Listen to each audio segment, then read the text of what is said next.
हम पर मुसल्लत होने वाली इम्पोर्टेड हुकूमत ने मुल्क का दिवालिया निकाल दिया। 5 महीने के दौरान मुल्क महंगाई की दलदल में फंस गया। चेयरमैन तहरीक इंसाफ इमरान खान का चकवाल में जुल्सायाम से खिताब, कहा अवाम महंगाई की चक्की में पिस गए। मुल्क में 20% टेक्सटाइल सनत बंद हो चुकी, नौजवान बेरोजगार हो गए। आलमी मार्केट में पेट्रोल कम और मुल्क में पेट्रोल की कीमत आसमान पर है। हमारे दौर में किसान खुशहाल था, आज शदीद परेशानी का शिकार है। यह इम्पोर्टेड हुकूमत की 5 माह की कारकर्दगी। जो इम्पोर्टेड प्राइम मिनिस्टर आया तो मेरी कौम सुन लो, आपका कोई मुस्तकबिल नहीं है। 5 महीने में इन्होंने क्या किया पाकिस्तान के साथ। $1 पाकिस्तान में उसकी कीमत 178 रुपए की थी, 150 रुपए। अगर आपको ये वीडियो पसंद आई है तो लाइक पर क्लिक करें।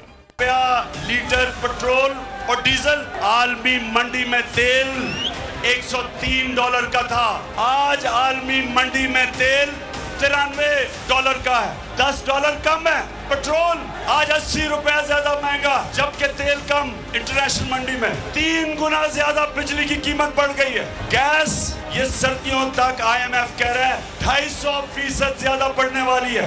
ये वही 5 महीने के अंदर जिन्होंने कहा था कि महंगाई कम करें, सुने आज अवाम के ऊपर क्या गुजर रही है।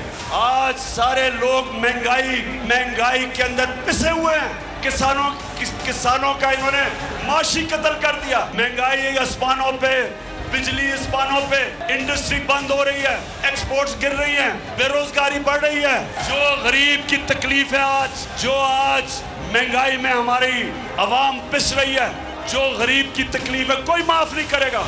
मैं हूँ इमरान रियाज खान, अब आप मुझे देख पाएंगे सिर्फ बोल न्यूज़। इमरान रियाज खान साहब जो हैं वो बोल फैमिली का हिस्सा बन गए हैं। बड़े अरसे बाद किसी चैनल ने हौसला किया है, तो मुझे ऐसा लगता था कि हमें बोलने की इजाजत नहीं मिलेगी, लेकिन बोल ने डिसाइड किया कि बोलने की इजाजत वो लेकर देंगे। मुझे बोल की एक चीज बहुत अच्छी लगी कि बोल ने कैटेगोरिकली कहा कि जो करना है करो, हमने अपना कोई बंदा नहीं निकालना।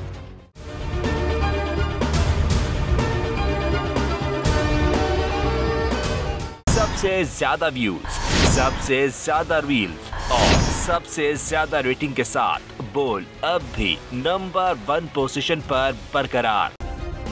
सब्सक्राइब करें और बेल दबाएं ताकि कोई खबर रह न जाए।